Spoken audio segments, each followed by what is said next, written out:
Heyo! Welcome back to another episode of Thoughts and Opinions Are Our Own. I'm Jordan. And I'm Kirk. Kirk? Yes. We have a very special guest in studio with us tonight. We do. We have a third voice on our podcast today. Her name is Selah. Welcome! Hi, thank you. Thank you for having me. Thank you for joining us. It's an honor. Thank you for coming to Thoughts and Opinions Are Our Own podcast. We're very honored. Glad to be here. You are my daughter. You're my second oldest daughter. My sister. Jordan's sister. There you go. And so this is new for us. This is your first guest on the podcast. So my first podcast, so thank you. There you go. Hey. Well, hopefully we'll have some fun. Hopefully we'll, What a privilege. We'll have a good time here. So you are actually visiting us from out of state. I am. Currently you live in the Washington, D.C., Virginia area. I do, yes. Fancy. Virginia, yes. Sure. And then... but you haven't always. Yeah. No, I've bounced around a little bit. You were in is it New Jersey, New York City area? Is Yes, that true? yeah. We'll call New Jersey, New York, yes. Okay. Bounced around a little over there. Did you... Nice. Did you, I heard, or you told me that you also visited kind of a famous church, two of them, but it was through the Hillsong Church organization, is that Yes, right? yeah. So I went to Hillsong, the actual church in Manhattan 2 times. Okay. Oh, wow. And I went to one of their satellite campuses in New Jersey. Okay. So, yes. 2 different ones, one satellite, the actual. What's a satellite church for those who are listening? That don't know what Instead that is? of the actual location, if you want to attend that church, I think it's like little pop-ups, like a pop-up shop. But instead of a pop-up, it's always there, but just a church around. So it's like another building, and you have a live stream of the service in New York. Oh no, so actually it wasn't a live stream. I think there was actual a different preacher there. Different. So it was version like within the Hillsong church was like another church, if that makes sense. So I didn't go to the actual famous one. So it's a mini version. Yeah, that's okay. a mini version. Yeah, that's a good way to describe it. Hillsong Church, it actually, way back in the 80s, it started out in Sydney, Australia, and that's where the official worldwide headquarters is in. Mm-hmm. And now it's grown. So it started way back in the 80s by a couple, Brian and Bobby Houston, and then it's grown literally international. So yes, they have one in New York City and in New Jersey, and I think 8 different states in America. There's one in Toronto, Canada.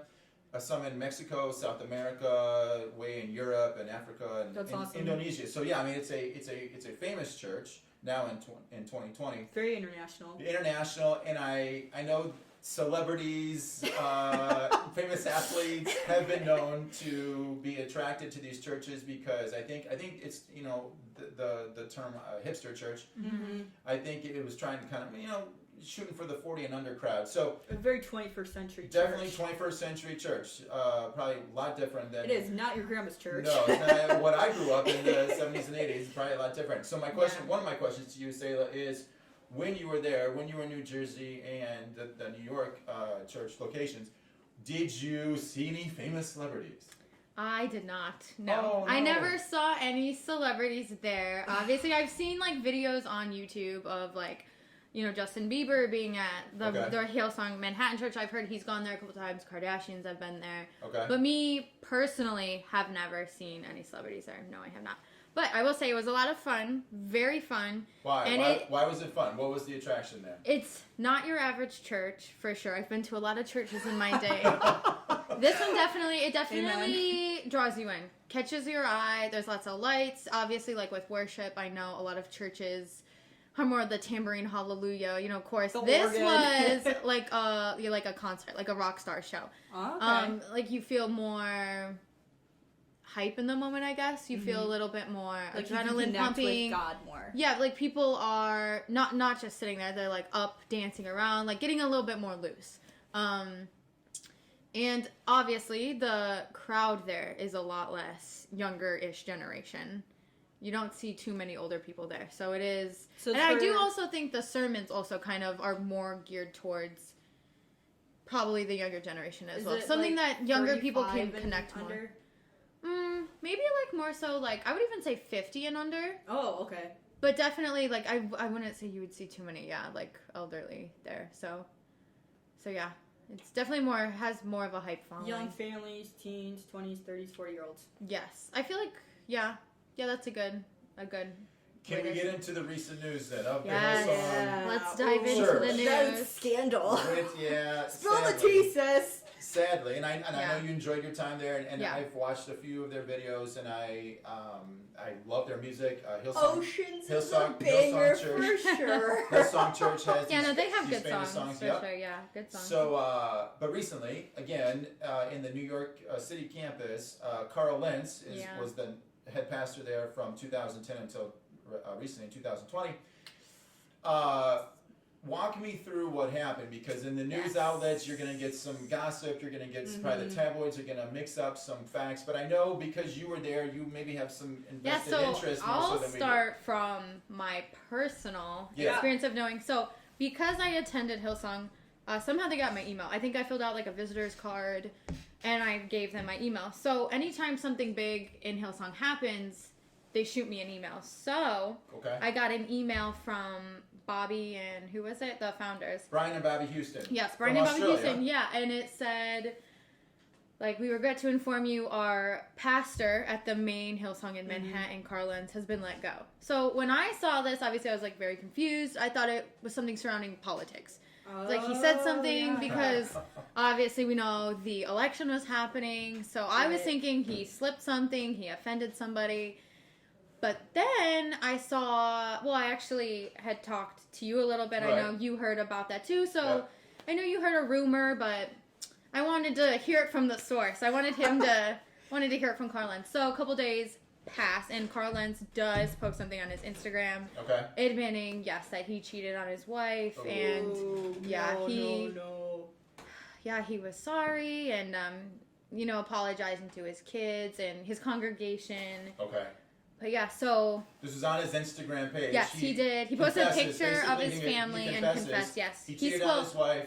In the words he said, I was unfaithful in my marriage. So we all know what that means, yeah. Okay, and because of that, then we think Brian and Bobby Houston back in Australia said, Carl, you are fired, relieved of your duties. Well, yeah, of course, because who wants... Hillsong has a very precious name right now. And anything hindering that name, why would they keep that? That's going to hurt... Number one, their image. That's going to hurt any big name they have surrounding. Yeah, they don't. I mean, who wants that? Who wants negative attention, especially for a church? They have a good reputation. Yeah, for the most part. Yeah, of course. Yeah. Tarnished it there momentarily. Yeah, definitely. Yeah. So what's your take? What's your, why do you think this happened? I mean, obviously, just from that Instagram post, I'm guessing he didn't really get into the details of it. Was it just a one-time mess up? Was it multiple, Well, it's funny you say that. So, obviously I have been following the articles. I like to brush up on my research. Okay. They have interviewed the girl that, he had an affair with. You can't always believe, the other person. It's always a two-sided story. Yep. It's hard. But my says, and I don't think that was the first person. Okay. I think that was the first person he got caught with. Okay. I don't think that was the first person ever. So backing up a little bit, obviously, like we talked about earlier, you said Hillsong was a very, they're a hype church. They have a big name. Mm-hmm. They're a brand. So because of that, Carl Lentz is a very hip guy. He's a hip pastor. What did they call him? A hipster pastor. A high priest type thing. A high priest, I think GQ did an article on that. Yeah, so look, he was even in a GQ magazine. I mean, so this guy obviously had a huge following. And then going back to the whole celebrity topic, he became very close with Justin Bieber. Mm-hmm. He baptized Justin Bieber. Yeah. I know Justin Bieber and Hailey Bieber were very close with both Carl and Laura Lentz. They were like friends. They were very tight-knit. And I think, honestly, after Justin Bieber, I think that's when other celebrities were watching his relationship with Carl, and they were like, okay, this guy obviously is cool. He's a good guy. Yeah. And he must be actually helping Justin Bieber. I mean, Justin Bieber was a young kid, a lot of money. Yeah. I mean, when you're young with a lot of money, obviously, I can only imagine the things Justin Bieber was going through. And I think Carl was a guide for Justin in those dark times. And so I do think a lot of celebrities were looking for somebody who... Like a good role model. Could help guide them. Or not a lot of people know, I think, what celebrities are really going through. I mean, they're on a whole nother, universe of wealth and, you know, the camera always on them. So I really do think Carl Lentz was a good guide. And so anyway, after Justin, I think he got a little bit more following specifically from celebrities like NBA players, like I said, the Kardashians. And so because of that, I do think it started to switch a little bit. I think instead of remembering why he was helping celebrities, like, you know, why he was doing what he was doing, he may have gotten more caught up with being a celebrity. I think he kind of started letting go of his preaching lifestyle, his Christian life, and kind of clasping more onto that celebrity life. And I know that saying, like, grass is always green on the other side. You always want what you can't have. Yeah. But I think he must have saw something in their life and kind of been like, you know what, I do kind of want a little taste of this. And so you think he went to his head then? Yeah. Well, a little bit. And the limelight just kind of, the spotlight was on him. I think and also on Jesus. Yeah, the other thing is, like, when you are preaching to millions of people, you have a huge following, one of also being celebrities. Known for being a hype church. You have so many people watching you. You have so many people looking to you for knowledge, for insight, for intel. And I think they almost look to you as being like a god. And I think Carl started feeling almost like a god and like a celebrity. Okay. And I think somewhere in that, obviously, I think he did get lost in that limelight, lost in that spotlight. That's so sad. It is. It can happen to anybody. Pastors. Yeah. Well, which goes to show, obviously, like, you can have role models, you can have examples, but at the end of the day, nobody is perfect. I mean, he was the all-time #1 pastor. If you ask anybody, I feel like they would be like, yes, he was such a hype guy. You would have never thought, ever. He'd be cheating on his wife.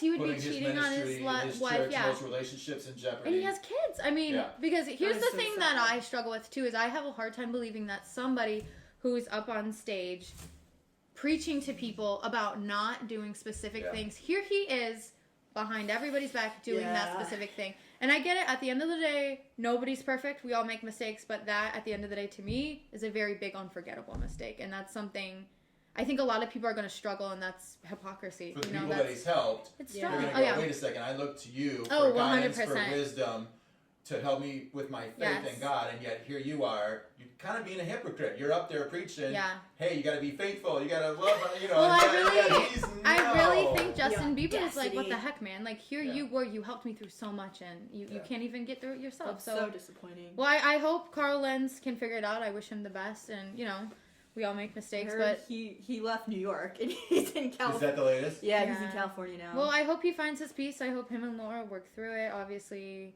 that's hard being in the media. I know media does not help anything, but really hope he gets through that. Would you, since you were there, would you consider going to another Hillsong church? Or you're like, no, Dad, that's not for me right now. It does definitely make me question Hillsong a little bit. You know, like, did people know about this before and it just never got a big story? Okay. Is something maybe in Hillsong that people are just trying to hide to keep it that hype brand name? But again, like, who knows? Like, I really think that Hillsong at the end of the day has good intentions. I just hope they don't get lost in the limelight. So you would be hesitant then to go back to a church right now? A little bit, yeah. The Hillsong umbrella. A little bit. But I mean, I would still go. Second chances are always good. Second chances. We believe in second chances of course. Here yes, in America, we do. Yes, we throughout the world. Especially on thoughts and opinions. Especially here on thoughts, because we're all human. That's right. Yes, we are. We're all human at the end of the day. No one's perfect. No. All right, well, that was really good for our first special guest. Sayla, thank you. Thank you. I want to say a special thank you to you guys. I know you're new with the podcast, so I wish also you two the best. I hope to be on here for more podcasts. We would love to hear more from you, Sayla, when you're back in town. Thank you. Thank you so much. God bless you, Sayla. Thank you so much. All right, everyone. As always, it's been a pleasure. Have a good rest of your day. Rock and roll.